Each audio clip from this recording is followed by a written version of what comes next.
When a society treats its members with respect, cares for the weak and vulnerable among them, and tends to the natural world around, it can be expected to prosper and not decline.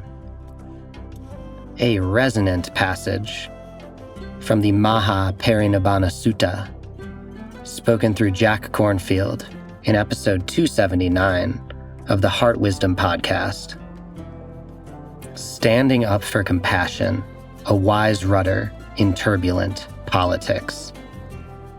This talk was first recorded for the Spirit Rock Monday night Dharma Talk and guided meditation on February 10th, and is Jack's moving response to what has been going on in the world of politics as of late. He shares the rather chilling story of coming home from Thailand and Cambodia, this beautiful trip he took with Trudy recently to a lot of the places where his spiritual journey began. But his return flight landed in Los Angeles when it was up in flames. Maybe a rather chilling metaphor for what we were going to walk into next. I have to admit, I stayed pretty insulated from politics throughout the election. News media and social media can affect me, but my ignorance is Ananda bubble was quickly popped by the moving poem, which Jack shares here by Alison Luterman, Praise the Broken Promise of America,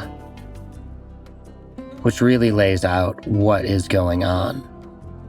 If you would like to read the poem for yourself, along with some other really transformational Buddhist quotes that Jack put together in a written piece, an addendum to this Dharma Talk, please head to jackkornfield.com and read Stand Up for Compassion. It's something to go back to and meditate on throughout this next period. I will leave this one short and sweet, as the content is so prescient. But one small thing I will say is that if you found yourself on shaky ground amidst this growing cultural anxiety, please know that there is always a spiritual rudder, and I am grateful that through this digital medium, we can be that for each other. Jack in this talks about becoming a Bodhisattva, meeting the world with the heart of the Bodhisattva, which sounds like some big lofty ideal. But really we become the Bodhisattva whenever we drop our own story and allow ourselves to help who's in front of us, help the vulnerable, lower our anger, and bring compassion to whatever the situation is, whatever compassion it may call for. So don't wait to become some shiny, holy Buddha. You can become a Bodhisattva in each and every little moment. So I have two quick bits of housekeeping. Firstly, Jack is going to be rerunning the masterclass in guided meditation, Learn the Dynamic Art of Guided Meditation with Jack Kornfield. If you missed out on the live cohort last year, this is your chance to dive in. This is such a beautifully shot online course where Jack is actually teaching teachers from Spirit Rock how to guide others in deep, transformative meditations. It is a highly emotional journey and something that I go back and watch from time to time just because of how resonant it is. That starts on April 7th and can be found at jackkornfield.com under courses. Then also on April 7th, Jack is back for his Spirit Rock Monday night Dharma Talk and guided meditation. This is online and pay what you can, so we hope to see you there. This episode is one of them, so if you enjoy this, why don't you join in live for the next one? We hope to see you there. So there we go. Thank you so much for joining us week after week to take part in this ancient tradition turned modern through this beautiful technology of podcasting. This is episode 279 of Heart Wisdom, Standing Up for Compassion, a wise rudder in turbulent politics. May you be happy and healthy. May you be steady and grounded. May you live with the heart of a Bodhisattva, and may you stand up for compassion. Namaste.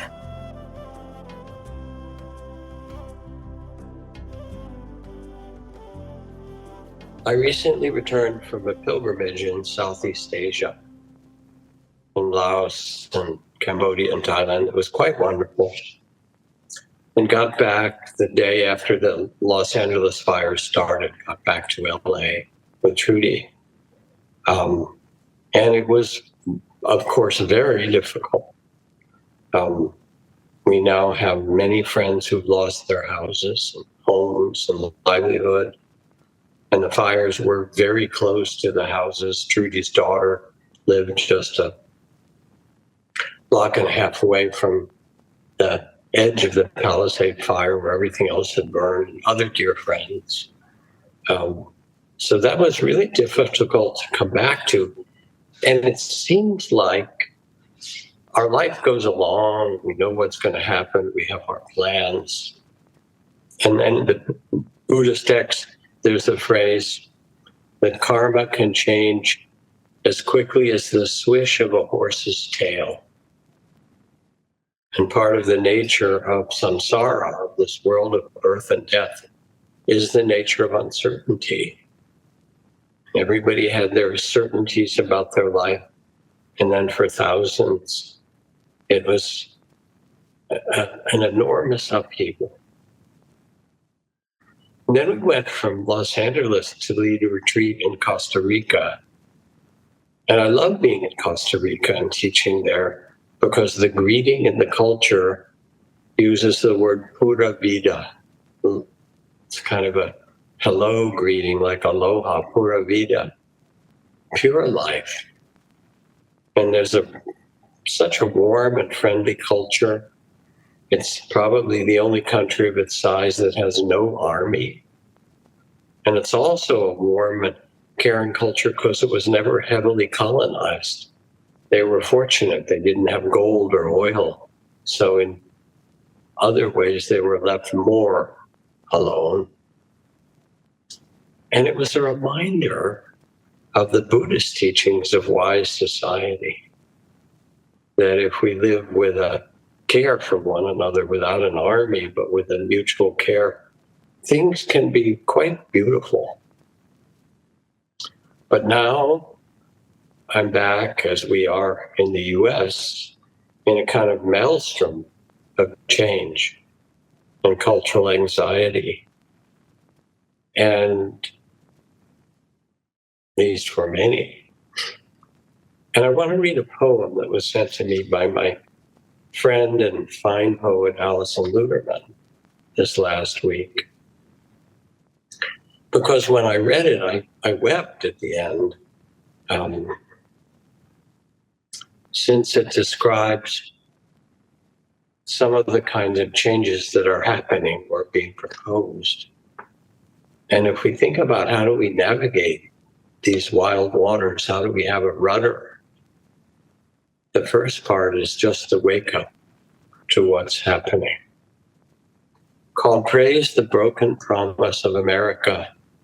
Praise deep mineral veins under the rich dirt and fossilized remains of dinosaurs turning themselves into gas for our benefit.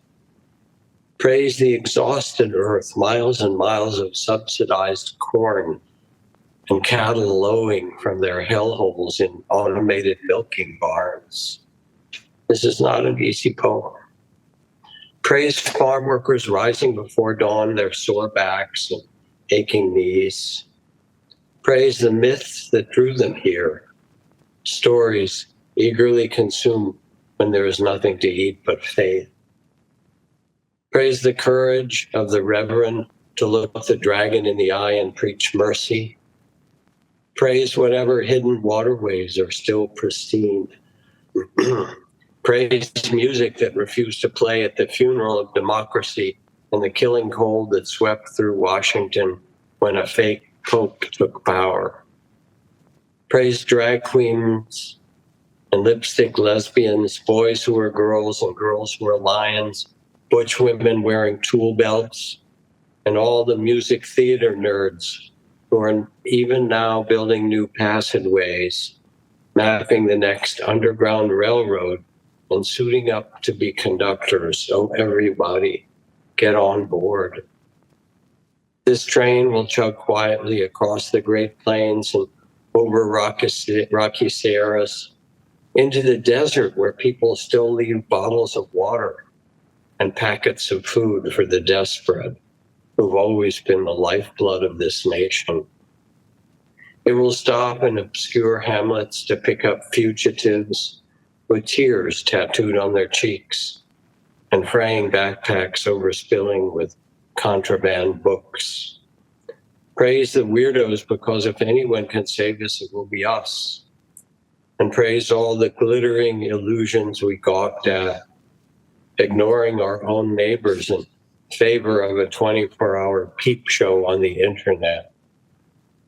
Praise the convict firefighters on the front lines in LA, battling the insurmountable for $10 a day. We gambled our future for a hot air balloon with a hole in it. Praise our reckless hubris and the infinite distractions of the hall of mirrors we find ourselves in now. And bless our overwhelmed brains, scurrying like mice for shelter. Bless our collective rage and protect the officers who stood up on January 6th and now see their attackers roaming the streets like rabid dogs.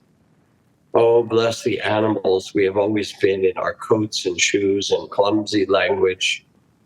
Bless our willful ignorance, so enormous, so world-altering that, like the Great Wall of China, it can be seen from outer space, where the gods are shaking their heads even now, in pity and in awe.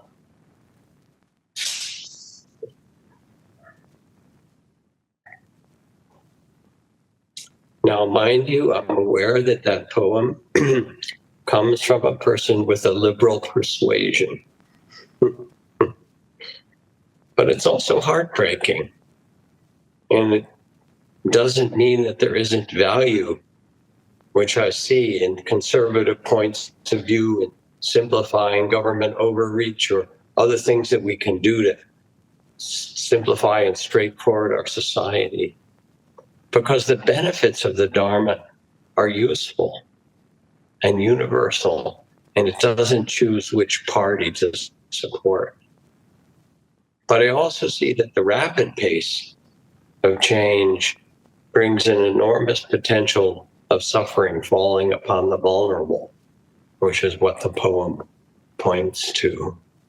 And I have a call from a friend who works at WHO and another who's been one of the main leaders in the USAID, saying you don't understand. For less than 0.5% of your American budget, you save millions of lives, starving children, HIV transmission stop, polio you're ending. So many things you've done as the richest nation in the world. We still look to you. So how to navigate? And this is if you will, a hard talk and a serious one. How do we respond? What is the rudder, if you will? What teachings, whatever your political persuasion, that might be kept in mind? First, remember your best values as things change. And I was in a meeting with several of the heads of the biggest AI companies in the world, and a world-famous historian who looked at them and said, you know, you're like the Bolsheviks. And they sat back. He said, yeah, you look at what happened. In Russia, they tried to change the whole society very quickly. How did that work out? Look at how the Maoists did it. Oh, we're going to have AI and we're going to do jobs. Look at how it worked out in China. How about Cambodia? You all have to stop for a moment and reflect. It was kind of an amazing moment because they were taken aback being called Bolsheviks when they thought they were capitalists. But it's where we are. So for you and me and those around, the Mahabharata Sutta begins. If a society meets in harmony and treats one another with respect, it will prosper and not decline, says the Buddha. If a society takes care of the vulnerable among the children, the women, those who are vulnerable, it can be expected to prosper and not decline. If the society reveres the wise teachings of past generations, it can be expected to prosper and not. The society cares for the natural world around it. It can be expected to prosper and not decline. So these are the values of wise society taught by the Buddha. Respect, care for the vulnerable, care for nature. Remember your best values. Then in this time, ground yourself and steady your heart. Do you remember Thich Nhat Hanh's line when the crowded Vietnamese refugee boats met with storms of pirates? If everyone panicked, all would be lost. But if even one person on the boat remained steady and calm, it was enough. It showed the way for everyone to survive. I'm going to do a whole teaching at another night on anxiety, but we're swimming in it, a cultural anxiety. And so to steady yourself, do your meditation, breathe. Imagine as you sit that you're a great tree with roots that go down into the earth, breathing in the air, buffeted by storms and winds and change of seasons, but underneath let your core be steady. When anxiety arises, acknowledge it. Name it. Anxiety is like this. It feels like this in the body. Acknowledge the stories that it tells. Say thank you. Thank you for trying to protect me. I'm okay in this moment. You can stand down. You can rest. Maybe change the story. You'll hear the story anxiety here tells. Change that story to one of challenge. Wade Davis, the great explorer, said despair is a failure of imagination. Change the story to one of imagination and possibility, to one of challenge. Shift your chakras. Go from the fear place to the heart, to the place of love that we just did. Walk out in nature. All these things to ground yourself, steady yourself.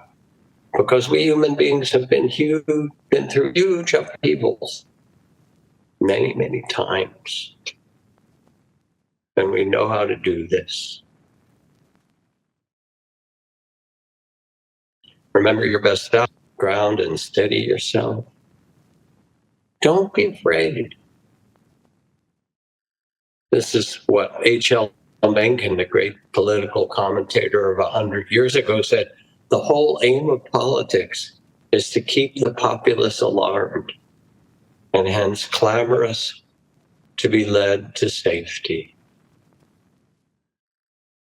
And so the zeitgeist and the media almost designed to activate fight, flight, or freeze, to colonize the nervous system and make you afraid and worried.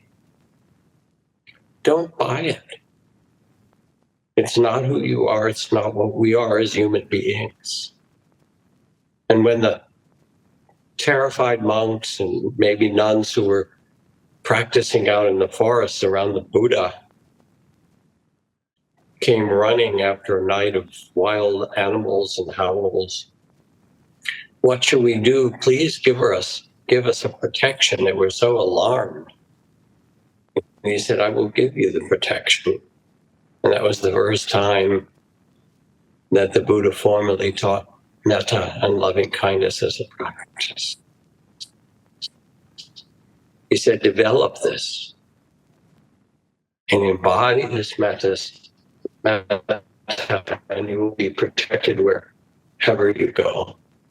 The theme of ancestors that have practiced through hard times, up and down and around, with a loving and compassionate heart.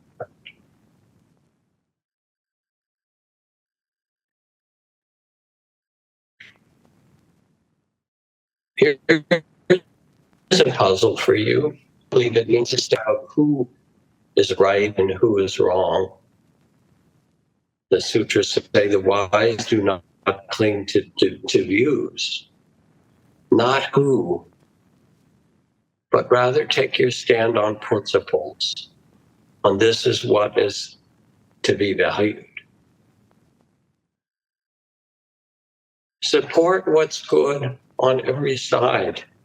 I loved reading Rahm Emanuel, who'd been Obama's chief of staff and mayor of Chicago and many other things, as a kind of stalwart, famous liberal, writing in the New York Times or the Washington Post, one of those media places, about how he was cheering for Donald Trump to get the Nobel Prize.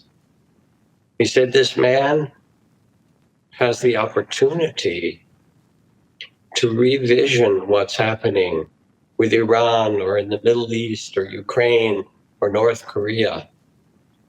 He's said he deserves a Nobel Prize. Rahm Emanuel said, I'm cheering him on. May he solve one or more of those and bring peace in the Middle East and Ukraine with North Korea. Support what's good wherever you see it.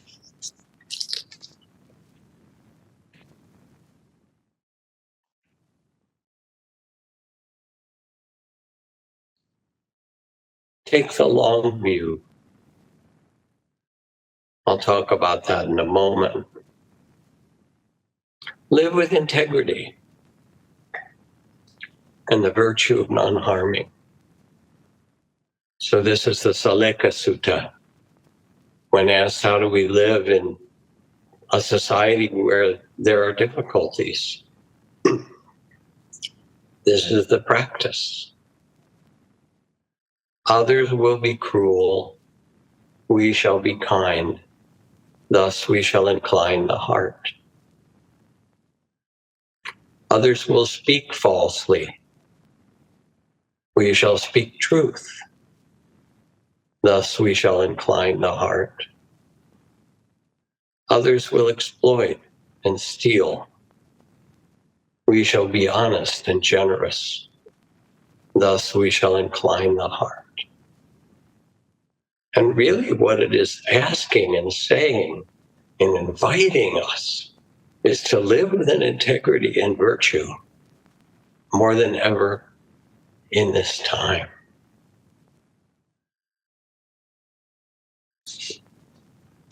Let's see. After becoming president of South Africa, I asked some of my bodyguard members to go for a walk in town. After the walk, we went to lunch at a restaurant, and the waiters asked what we wanted, and I noticed at the table nearby a man sitting alone, waiting to be served. When he was served, I told one of my guards to ask that man to join us. The man stood up, took his plate, and sat next to me. While eating, his hands were constantly shaking, and he didn't lift his head from the food. When we finished, he waved without even looking at me and walked away. One of my guards said, Madiba, that man must be very sick. His hands wouldn't stop trembling. Not at all. The reason for his tremor is another, I said. They looked at me and I went on. That man was the guard of the jail where I was locked up. Often after the torture I was subjected to, I screamed and cried for water, and he came to humiliate me. He laughed at me, and instead of giving me water, he urinated on my head. He wasn't sick. He was scared and shook, maybe fearing that I, now the president of South Africa, would send him to jail and do the same thing he did with me, torturing and humiliating him. But that's not me. That behavior is not part of my character, nor my ethics. Minds that seek revenge destroy nations, while those that seek reconciliation build wise societies. Live with integrity and the virtue of harming, non-harming. Others will be cruel. We shall be kind. Others will speak falsely. We shall speak truth. Next, from the teachings, do not be afraid to stand up and speak for these values. From the text again, truthfully will I speak. With good intention will I speak.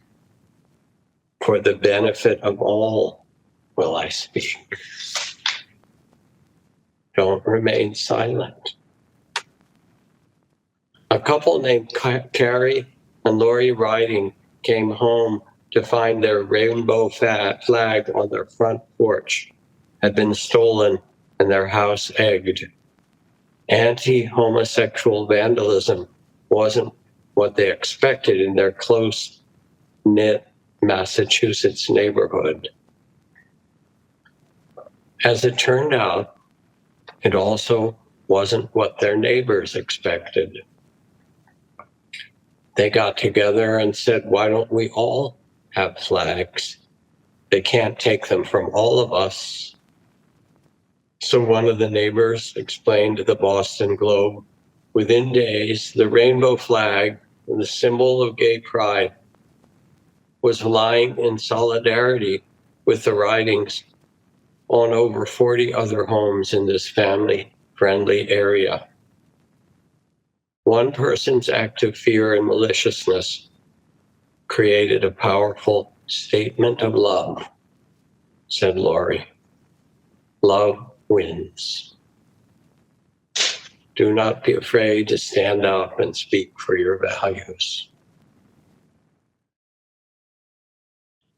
O nobly born, begin the Buddhist texts. Remember the fundamental dignity and nobility of every single being and treat them that way, with respect. Another story for you. In the early years of the Iraq War, this is a story from the New Yorker, a small unit of American soldiers were assigned to go to the holy city of Najaf. It was a delicate mission, as the presence of the Americans in uniform was seen as a potential desecration of their faith and sacred sites. When the soldiers approached one of the revered mosques, hundreds of Iraqis poured out of the buildings on each side, fists waving, throats taut. They pressed in on the 15 Americans who glanced at each other in terror. The reporter witnessing it said he felt afraid that a shot would come from somewhere, someone would open fire, and it would turn into a massacre. And then quite suddenly, in the middle of it all, the American officer in charge stopped and held his rifle high over his head with the barrel pointed to the ground. He stood there against the backdrop of the seething crowd, now almost 1,000 deep. It was a striking gesture, almost biblical. And then he took a knee. The officer held his position and told his men to follow, And the soldiers looked at him as if he were crazy, and then one by one, swaying in their bulky body armor and gear, they knelt before the boiling crowd, pointed their guns at the ground in the same position as their officer. The Iraqis fell silent, their anger subsided, and the officer ordered his men to withdraw. The writer of this story said it took him months to track down Lieutenant Colonel Hughes about this. How did you learn to tame a crowd in a war zone in a distant country? Hughes offered assurance it was not part of the army. The problem with, people start shooting for real, said Colonel Hughes. The Iraqis felt that the armed Americans were disrespecting their mosque and their culture in this holy city. The obvious solution, said Colonel Hughes, was a gesture of respect. And this is what makes wise society, to offer the gesture of respect to everyone, those you agree with and those you disagree with. And take the long view. As I said before, here's Gandhi saying, when I despair, I remember that all throughout history, the way of truth and love has always won. Yes, there have been tyrants and murderers, and for a time they can seem invincible, but in the end, they always fall. Think of it. Always. How long? As long as it takes. In the great cycles of existence, there's a wisdom that we know and carry. Hatred never ends by hatred, but by love alone is healed. This is the ancient and eternal law. And we human beings, we've been through wars and depression, and we will again go through a global crisis, and we may be in the middle of one. To be hopeful in bad times, writes Howard Zinn, is not just foolishly romantic. It's based on the fact that human history is a history not only of cruelty, but also of compassion, sacrifice, courage, kindness. What we choose to emphasize in this complex history will determine our lives. If we see only the worst, it destroys our capacity to do something good. But if we remember the times and places, and there are so many, where people have behaved magnificently, this gives us the energy to act and the possibility of sending the spinning top of a world in a fine direction. Take the long view, because it's your intention and your heart and mind in all the cycles of birth and death. It is that deep intention of wisdom that creates what's possible for a wise society. It becomes the rudder. Difficult time.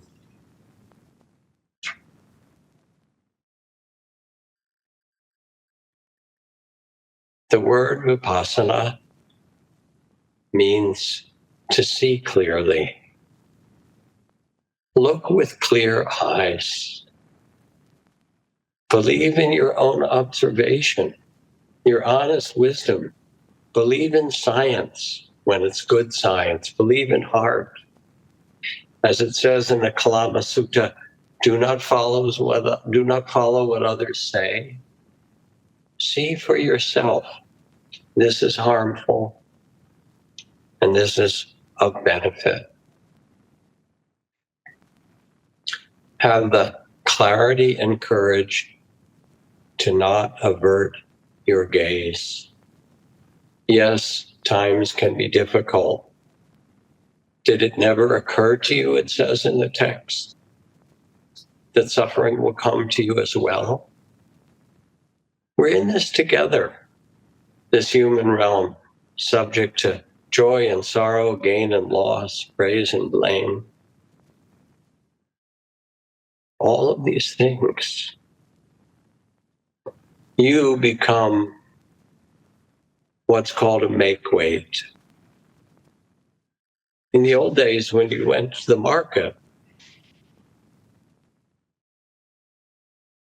they'd hold up one of those scales and put the papaya or the rice or whatever it is in one of the scales, and in the other they'd put these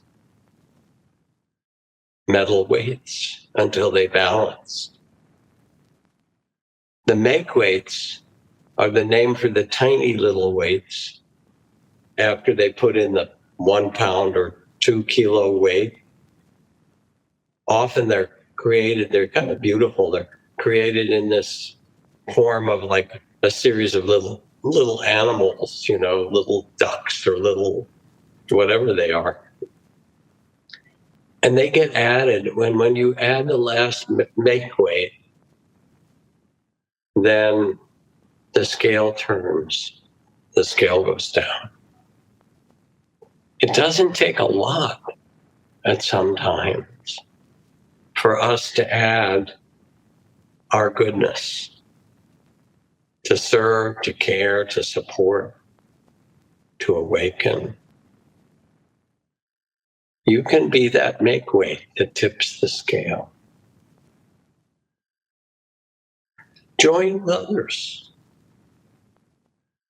Taking refuge in the Buddha, taking refuge in the Dharma. We take refuge in the Sangha, the third of the refuges. Especially in difficult times, I can't tell you how important community is, because we can easily get isolated. And there are 1,000 ways to do it.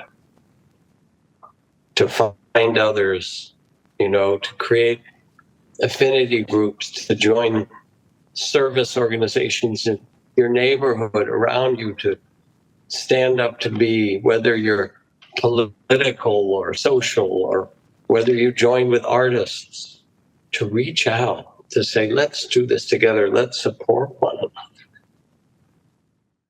There are 1,000 small ways to do it. And now is the time. 12-year-old Matthew Flores of Sandy, Utah, approached the mailman, his postal worker, Ron Lynch, and asked if he had any extra advertisements or random newsletters. Matthew explained that he loved to read, but he couldn't afford books, and even the bus fare to the library was too much most of the time. So he'd take anything the mailman had that was extra. Ron Lynch was floored. He didn't want electronics. He didn't want to sit in front of the TV playing games all day. The kid just wanted to read. Lynch told the local newspaper and asked his Facebook friends for reading material. Soon, Flores was getting books sent from all over the world, the US, England, India, South America. For his part, Flores said he plans to read all the books and then share them with other book-starved kids. It's simple. And that's maybe the last, to live like a bodhisattva. Now is your time. We're all survivors, and your ancestors brought you here. They survived. We know how to do this. You've been training for this for a long time in your life. How to stay steady, how to keep your values with integrity, how to care for one another. The Bodhisattva enters the realms of the hungry ghosts, the jealous gods. They happen to live in Washington, D.C. these days. lovingly enters of all beings deliberately to bring support and loving kindness, compassion to help alleviate suffering.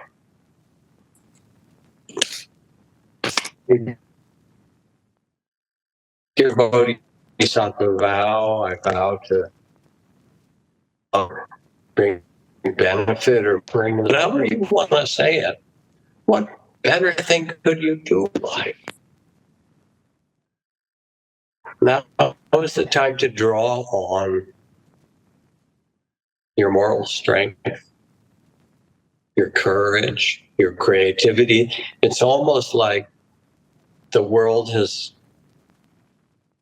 orchestrated this because the globe needs a reset. We know this with climate change and warfare and racism and AI and all these things happening. We need a new set of values to really come forth. You know this as well as I. And it happens when we get quiet and remember what our deepest values are. And then amazing things can happen. I was just reading about Jose Andres, who was the world celebrated chef of El Bulli, and then started World Kitchen, after the hurricane in Puerto Rico, and got volunteers, and they had thousands of people come and serve tens of thousands of meals. And now World Kitchen has served 100 million meals in Ukraine and Sudan and places where people are hungry. That's a kind of grand thing, kind of fun to talk about and inspiring. And he's got people who know how to cook from all over the world with him. But it doesn't have to be that big. It's the kid who said, "Do you have any books or anything I can read?" The Bodhisattva's reflection: how can I live and contribute to a wise and healthy and compassionate society? How can I be part of us meeting in harmony and respect? How can I support protecting the vulnerable and the natural world around us, and respecting the wisdom of generations before? And for me, it's the same. I'm listening. I don't even know what to do. I was touched by the image of the Underground Railway. And I live in a neighborhood full of immigrants, some documented and some not. And I will talk to them. How can I help? What do their families need? I talk to CEOs also. But you can lobby, educate, create art, sing songs, serve in the community. Underneath, you get quiet. And you remember that you're here for a beautiful purpose, O Bodhisattvas. What better thing to do with your life? So let's pause for a moment. Just be quiet.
It's a confusing time in some ways,